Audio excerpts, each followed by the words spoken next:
Australia ने India को 6 wicket से हरा दिया है और इस सीरीज को 3-1 से जीत लिया है। बॉर्डर गावस्कर ट्रॉफी को उन्होंने रिगेन कर लिया है और 10 साल के बाद उन्होंने ये ट्रॉफी जीता है।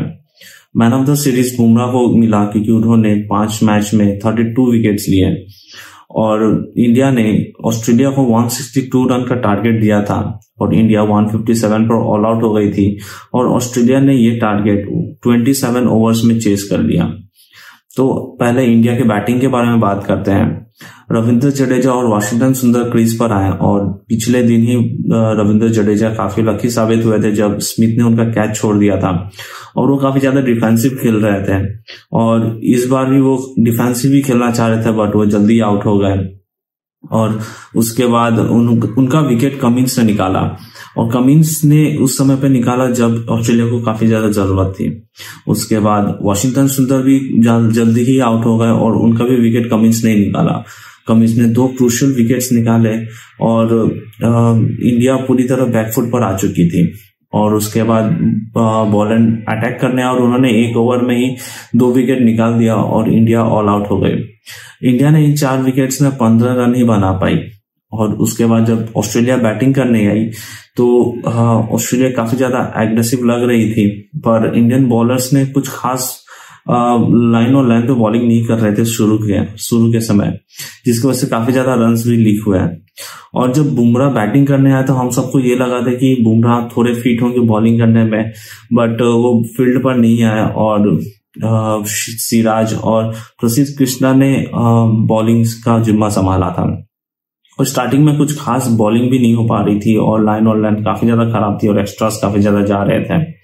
पर उसके बाद प्रसिद्ध कृष्णा ने काफी जल्दी 3 विकेट्स उन्होंने निकाला, एक के बाद एक उन्होंने विकेट्स निकाला। सबसे पहले सैम कॉन्टस का ही उन्होंने विकेट निकाला और उनको चलता किया और उसके बाद उन्होंने लाबुशेन का विकेट निकाला जो कि वो कैच प्रैक्टिस करवा रहे थे और उसके बाद स्मिथ ऐसा लग रहा था कि वो आज अपना 10,000 रन कंप्लीट करेंगे बट वो 1 रन से चूक गए और आई थिंक ये स्मिथ की गलती थी जो कि बॉल काफी ज्यादा आई थिंक 7th स्टंप पे थी वो बॉल और अचानक से वो बॉल बाउंस कर गई और वो उन्होंने कैच थमा दिया जायसवाल को और उस समय ऐसा लगा कि इंडिया फाइट कर सकती है और ऑस्ट्रेलिया को मुश्किल में डाल सकती है।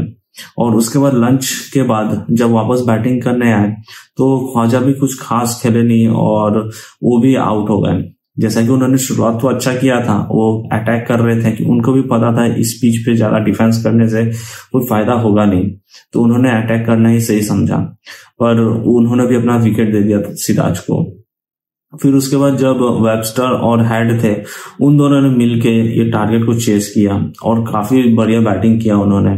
और जैसा कि इंडिया की बॉलिंग भी उतनी कुछ खास थी नहीं और जैसा बुमराह नहीं थे और उसके वजह से और ज्यादा इंडियन बॉलर्स थोड़े बैकफुट पर थी और नीतीश कुमार रेड्डी हो या जडेजा उन सबको काफी उन्होंने अच्छे से खेला और रन बनाते गए और काफी जल्दी वो टारगेट भी चेस कर लिया और लंच के पहले 1 घंटे के बाद खेल खत्म हो चुका था। ऑस्ट्रेलिया ने काफी इस गेम में अच्छा खेला और एक समय ऐसा लग रहा था कि इंडिया कमबैक कर सकती है बट बॉलैंड की बॉलिंग जिस तरह से उन्होंने किया, उन्होंने इस मैच में 10 विकेट निकाले और सेकेंड इनिंग्स में 6 विकेट।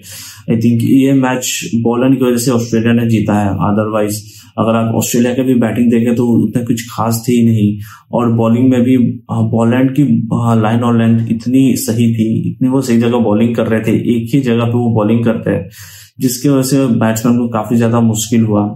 इंडिया ने काफी बढ़िया स्टार्टिंग दिया था सेकेंड इनिंग्स में बट उसको वो कैपिटलाइज नहीं कर पाए और काफी सारे बैट्समैन सोचे थे कि वो डिफेंस करके रन निकाल सकते हैं बट ऐसा कुछ हुआ नहीं। ऋषभ पंत ने जिस तरह का बैटिंग किया था जिसकी वजह से इतना लंबा टारगेट इंडिया दे पाई है, वरना तो ऐसा लग रहा था कि 100 के नीचे वो टारगेट वो देते हैं। फिर ऑस्ट्रेलिया की बैटिंग देखे सेकेंड इनिंग्स में तो कुछ स्टार्टिंग के 4 विकेट्स बहुत ही जल्दी गिर गए थे।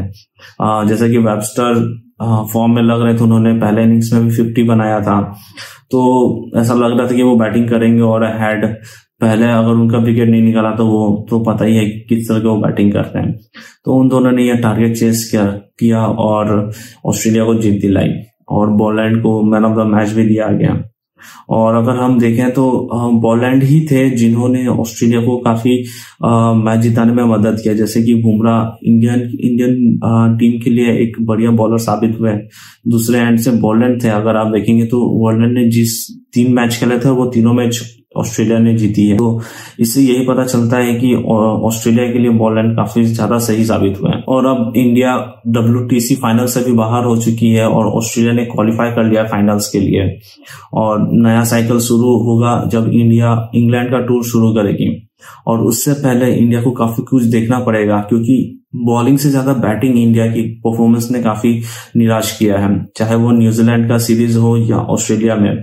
बॉलिंग अगर हम देखें तो कुछ ज्यादा खराब तो नहीं थी।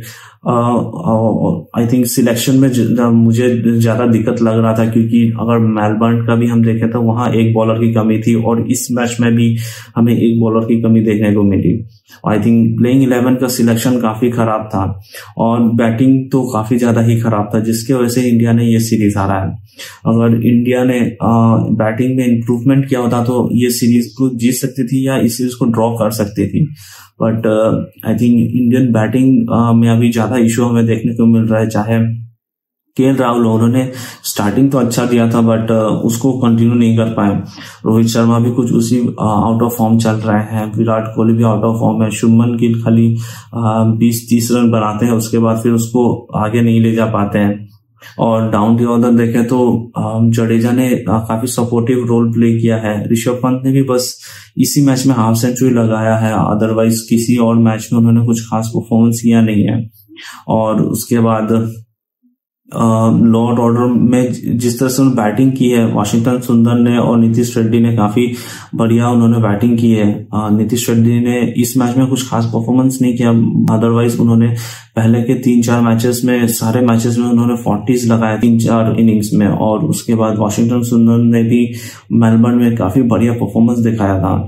और लोअर ऑर्डर में अगर आप याद हो तो आकाशदीप ने और बुमराह ने जो गवा में जो फॉलो ऑन बचाया था, और बुमराह ने तो लोअर ऑर्डर में आके वो कोशिश भी करते रन बनाने का, बट टॉप ऑर्डर के बैट्समैन बहुत ही ज्यादा आउट ऑफ फॉर्म है और ये बहुत चिंताजनक है। आई थिंक अब इंडियन टीम को देखना होगा कि वो किस तरह से आगे बढ़ती है। इंग्लैंड में भी कुछ इस तरह के वहां पिचेस मिलेंगे जहां बैट्समैन को काफी ज्यादा मुश्किल होगी खेलने में, जहां बॉल स्विंग और सीम काफी ज्यादा होगा। तो अभी आई थिंक बैट्समैन पे ज्यादा ध्यान देना पड़ेगा। और बॉलिंग में जैसे कि बुमराह ने तो काफी बढ़िया परफॉर्मेंस किया है, सिराज को आई थिंक अभी रेस्ट की काफी ज्यादा जरूरत है। उन्होंने कंटिन्यू 3-4 साल से वो खेल रहे हैं और उन्हें रेस्ट भी नहीं दिया गया है। और उन्होंने जिस तरह का उन्होंने कमबैक किया है, जैसे कि पहला मैच में उन्होंने अच्छा ही बॉलिंग किया था, सेकंड और थर्ड टेस्ट मैच में वो थोड़े आउट ऑफ फॉर्म लग रहे थे, बट मेलबर्न के सेकंड इनिंग्स में उन्होंने जिस तरह से बॉलिंग किया और एक कमबैक किया है, आई थिंक सिराज को भी रेस्ट करने की जरूरत है। और आई थिंक अभी टीम को देखना होगा कि वो किस तरह से तैयारी करते हैं और आने वाले जो साइकिल है WTC का उसमें वो किस तरह से खेलते हैं। अब मिलते हैं अगले वीडियो में।